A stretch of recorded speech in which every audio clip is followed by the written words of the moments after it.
To talk a bit about something that I have mentioned before, but I think this is very, very important and it's worth reiterating, and that is idol worship of human beings. Um, Let me clarify a bit what I mean by this. I'm talking about how people look up to certain individuals, particularly celebrities, but you get this in other contexts as well, but where they put people on such a pedestal of this situation where they're deemed to be untouchable, that anyone with a different point of view, anyone that offers any sort of critique or alternative viewpoint about that person's character or legacy is immediately shouted down, and their fans go out of the way to really try and silence that person or people.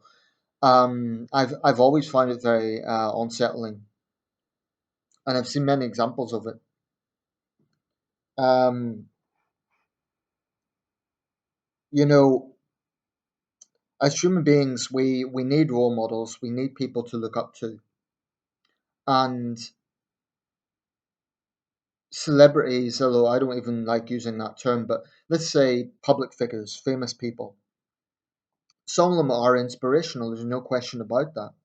And I don't see anything wrong with looking up to someone and thinking that person's done a lot of things with their life. They're very brave. They're very hardworking. They're very whatever it may be, and looking at the achievements they have and looking up to that. After all, where do aspirations come from if not from looking at what achievements have led to other people doing in their lives? Although we're all individuals and although we all have our own aspirations, I think that it's very, very difficult to see human society without that sort of dynamic. So, in itself, I see nothing wrong with it. And I do it myself. There's public figures I certainly admire, I look up to in every field, in politics, in business, in sports, in entertainment. Um, but then you get normal people as well who are extraordinary, who do extraordinarily brave things, and they would be the first to say they are normal people, they're not heroes. I'm thinking, for example, of the first responders who went into the World Trade Center. I'm thinking of small town mayors in Mexico that stand up to drug cartels. I'm thinking of human rights lawyers in under authoritarian states who stand up for labor activists. These sort of people are ordinary people doing extraordinary things, and there's many other examples of that, but most of them aren't famous. So ordinary people can be remarkable and brave as well, and they are ordinary people. You look at their biography; they have their likes or dislikes. They have their favorite sports team. They may be married. They may not be married. They could be gay or straight. They're just you can take anyone from a demographic, and it could potentially be that person. But I want to focus on, I'll call it personality cults. And I've been criticized before for using that term because people think it's misplaced. I'm not sure that it is. I mean, if we break it down, personality based on the person, cult, a cult like mentality, like follow the leader, don't think for yourself. And I find it really unfortunate that people can be so easily led.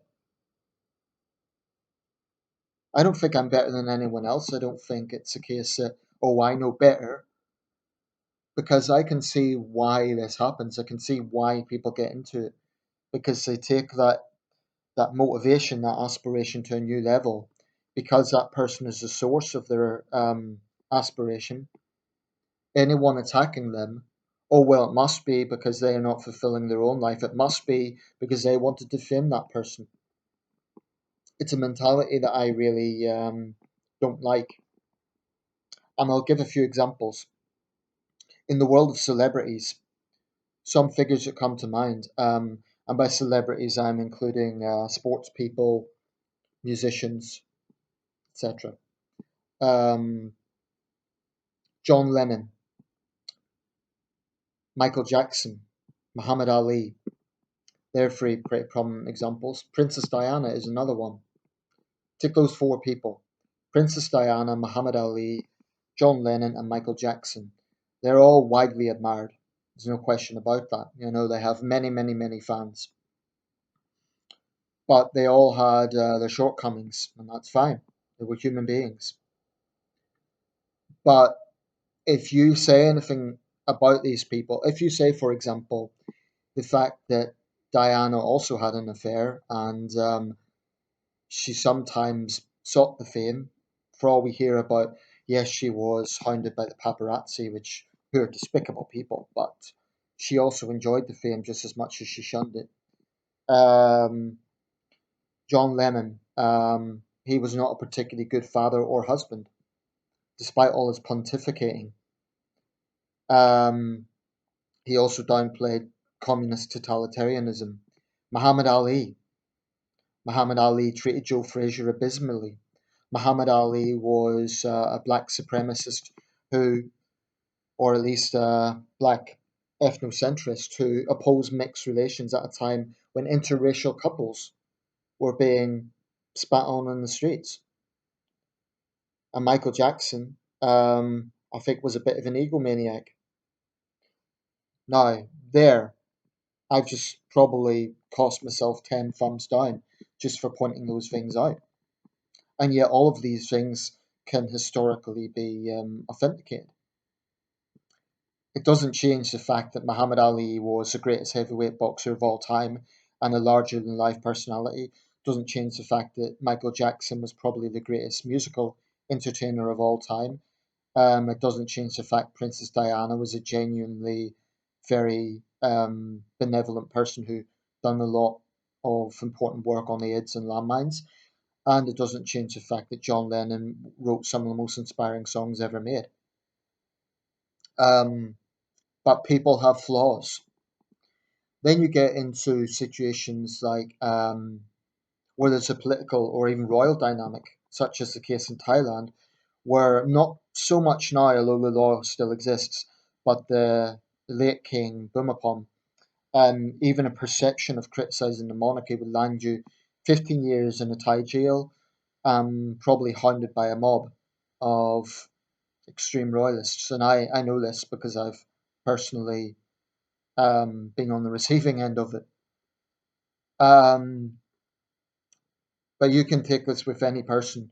Um, what I would drive to with this is people need to start thinking for themselves and stop living through famous people.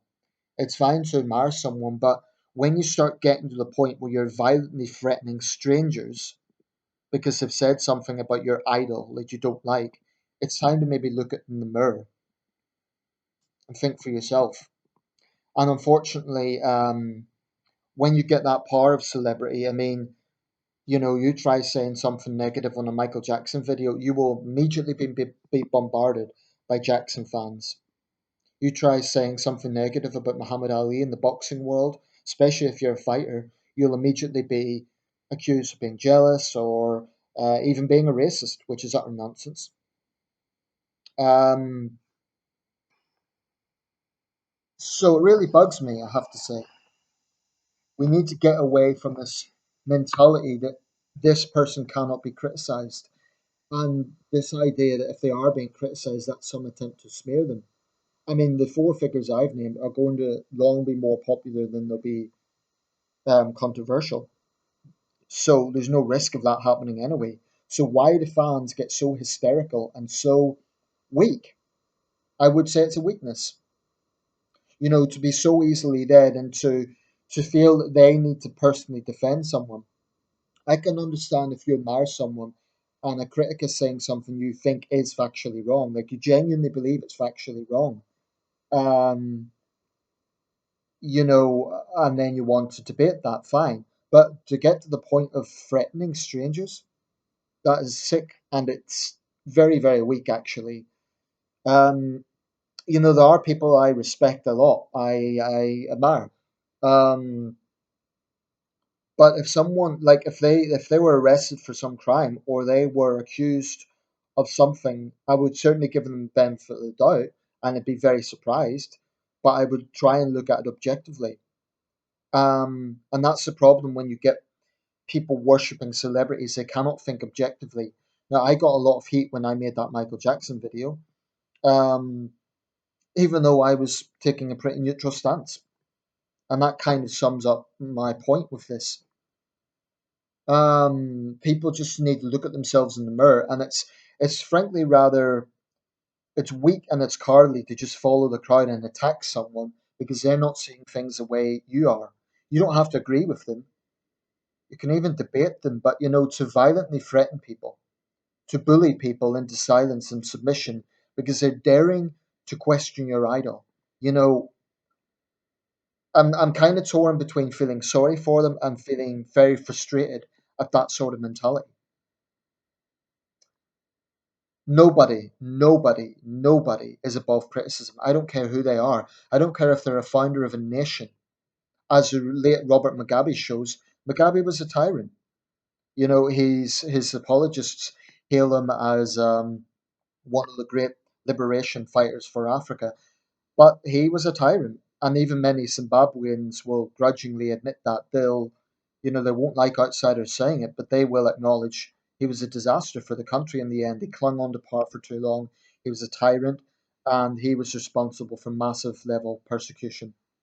In countries like China, where there is still not a fully honest assessment of Chairman Mao, people don't necessarily worship Mao. I've been there. It's not a case that people just blindly worship Mao. I've even heard Chinese making jokes about Mao.